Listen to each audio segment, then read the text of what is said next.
Assalamualaikum warahmatullahi wabarakatuh. Nama saya Lydia Puspitasari Manurung dari Prodi Ilmu Komunikasi. Nah, kali ini saya akan berbagi sedikit mengenai puasa, bagaimana tata cara kita sholat, lalu ada zakat dan macam-macam najis serta hadas. Nah, berikut penjelasannya. Kali ini saya akan menjelaskan mengenai najis mukafah atau najis ringan. Contoh dari najis ringan ini antara lain adalah air kencing bayi laki-laki yang belum berusia 2 tahun. Cara mensucikannya, Anda hanya perlu memercikan air ke bagian yang terkena najis tersebut. Lalu, ada juga najis mutawasitah atau najis sedang. Contoh najis yang termasuk dalam golongan ini antara lain kotoran manusia, darah haid, air mani yang cair, minuman keras, kotoran hewan yang haram dimakan, bangkai hewan kecuali bangkai manusia, ikan dan belalang. Cara mensucikannya dengan membersihkan bagian yang telah terkena najis dengan menggunakan air yang mengalir hingga najis dipastikan benar-benar hilang. Lalu, ada juga najis mughalazah atau najis berat. Contoh dari najis mughalazah ini adalah terkena babi atau menyentuh babi, terkena air liur anjing baik secara sengaja ataupun tidak sengaja. Cara membersihkannya adalah memerlukan bilasan air sebanyak 7 kali. Hal ini dilakukan dengan salah satunya membersihkan dengan menggunakan tanah agar najis tersebut benar-benar hilang. Lalu ada toharoh. Toharoh menurut bahasa artinya bersih dan suci. Sedangkan menurut istilah ahli fikih berarti membersihkan diri dari hadas atau najis, seperti mandi, berwudu, atau bertayamum. Ada 7 macam air yang boleh digunakan untuk bersuci atau berwudu. Yang pertama yaitu air hujan, air laut, air sungai, air sumur, air mata air atau sumber, air es, salju, air, dan embun. Macam-macam hadas. Hadas menurut cara mensucikan dibedakan menjadi 2 macam, yaitu hadas besar dan hadas kecil. Hadas besar adalah hadas yang harus disucikan dengan cara mandi. Hadas kecil adalah hadas yang dapat disucikan dengan cara berwudu atau tayamum saja. Lalu ada syarat sah sholat, ada 6 perkara, yaitu suci badannya dari hadas kecil dan besar, suci anggota badan, pakaian, dan tempatnya dari najis, menutup aurat, menghadap kiblat, telah masuk waktu sholat, dan mengetahui cara melakukan sholat.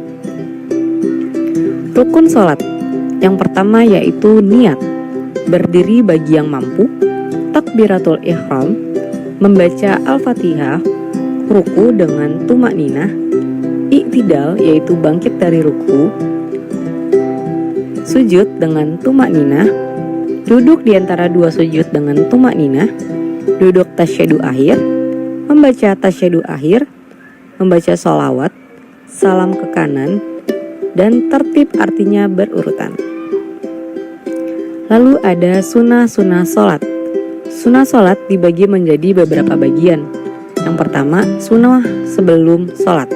Yang kedua, sunnah ab'ad. Yang ketiga, sunnah hayat. Lalu, yang membatalkan sholat.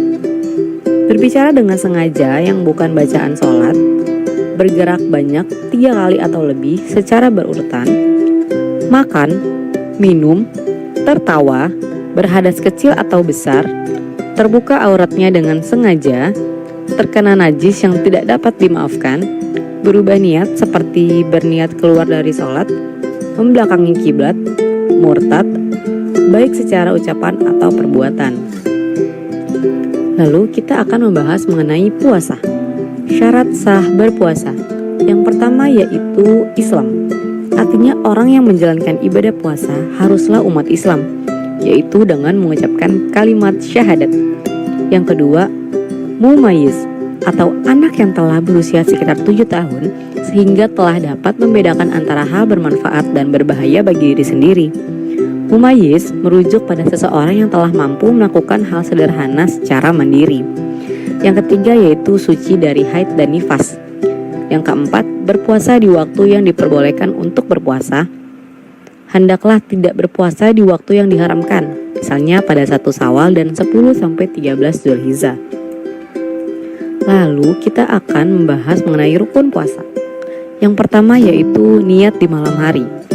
Yang kedua, menahan hal-hal yang membatalkan puasa mulai terbit fajar hingga tenggelamnya matahari, seperti makan dan minum, serta muntah dengan sengaja, bersetubuh, melahirkan, atau keluar haid, keluar mani, gila, dan juga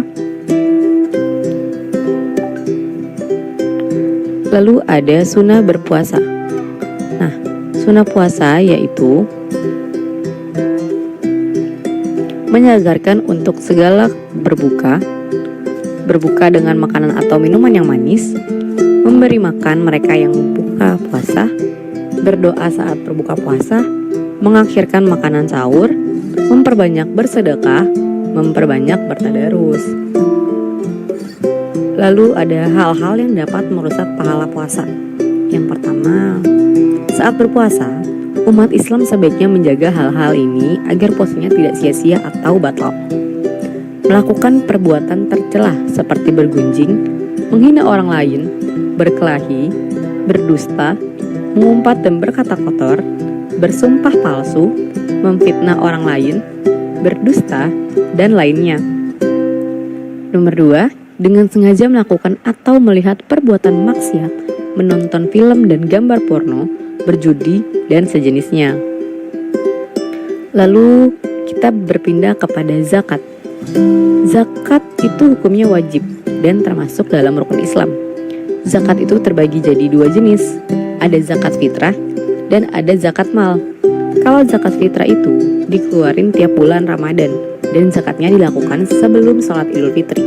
Sementara kalau zakat mal dilaksanakan setahun sekali kalau harta sudah mencapai nisab. Yang kedua ada infak. Kalau infak itu artinya sedekah dalam bentuk harta benda. Misalnya infak itu tuh kalau sobat ngasih uang ke kotak amal di masjid, ngasih bantuan ke panitia, pembangunan musola, atau bantuin tetangga yang membutuhkan. Gak ada ketentuan waktu dan tempat kapan dan di mana harus berinfak. Siapapun boleh berinfak, tergantung keikhlasannya. Bisa dilakukan dalam waktu lapang ataupun sempit. Yang terakhir ada sedekah. Nah, kalau sedekah ini sebenarnya segala macam kebaikan yang dilakukan sama sobat semua. Enggak cuman kebaikan pas kalian lagi memberikan harta benda aja, tapi perbuatan baik seperti membantu teman yang lagi kesusahan, bantuin nenek-nenek nyebrang jalan, atau kayak bantuin ibu-ibu yang lagi kesusahan ngangkat belanjaan di pasar. Usalli farada subhi rak'ataini mustaqbilal kiblati adaan lillahi ta'ala. Allahu akbar, Allahu akbar kabira, walhamdulillahi katsira, wa subhanallahi bukratan wa asila. Inni wajjahtu wajhiya lillazi fatara as-samawati wal arda hanifan musliman wa ma ana minal musyrikin. Inna salati wa nusuki wa mahyaya wa mamati lillahi rabbil alamin. La syarika lahu wa bidzalika umirtu wa ana minal muslimin. Bismillahirrahmanirrahim. Alhamdulillahi rabbil alamin. Ar-Rahmanir-Rahim. Maliki yaumiddin. Iyyaka na'budu wa iyyaka nasta'in. Ihdinas siratal mustaqim. Siratal ladzina an'amta 'alaihim ghairil maghdubi 'alaihim waladdallin. Amin. Bismillahirrahmanirrahim. Qul huwallahu ahad, Allahus samad, lam yalid wa lam yulad wa lam yakul lahu kufuwan ahad. Allahu akbar. Subhana rabbiyal azimi wa bihamdi, subhana rabbiyal azimi wa bihamdi, subhana rabbiyal azimi wa bihamdi. Sami'allahu liman hamidah. Rabbana lakal hamdu mil'us samawati wa mil'ul ardi wa mil'u ma syi'ta min syai'in ba'du. Allahu akbar. Subhana rabbiyal a'la wa bihamdi. Subhana rabbiyal a'la wa bihamdi. Subhana rabbiyal a'la wa bihamdi. Allahu akbar. Rabbi ghfirli warhamni wajburni warfa'ni warzuqni wahdini wa'afini wa'fu anni. Allahu akbar. Subhana rabbiyal a'la wa bihamdi. Subhana rabbiyal a'la wa bihamdi. Subhana rabbiyal a'la wa bihamdi. Allahu akbar. At-tahiyatu mubarakatus salawatut thayyibatu lillah. Assalamu alayka ayyuhan nabiyyu wa rahmatullahi wa barakatuh. Assalamu alayna wa ala ibadillahis sholihin. Asyhadu an la ilaha illallah wa asyhadu anna Muhammadar Rasulullah. Allahumma shalli ala sayyidina Muhammad wa ala ali sayyidina Muhammad kama shallaita ala sayyidina Ibrahim wa ala ali sayyidina Ibrahim wa barik ala sayyidina Muhammad wa ala ali sayyidina Muhammad kama barakta ala sayyidina Ibrahim wa ala ali sayyidina Ibrahim fil alamin innaka Hamidum Majid. Assalamualaikum warahmatullahi. Assalamualaikum warahmatullahi. Terima kasih buat kalian yang udah nonton videonya. Jangan lupa like dan kasih komentar positif kalian di bawah ini. Dan semoga tayangan ini bermanfaat untuk kalian yang di rumah. Saya Lydia Puspita Sari Manurung. Assalamualaikum warahmatullahi wabarakatuh.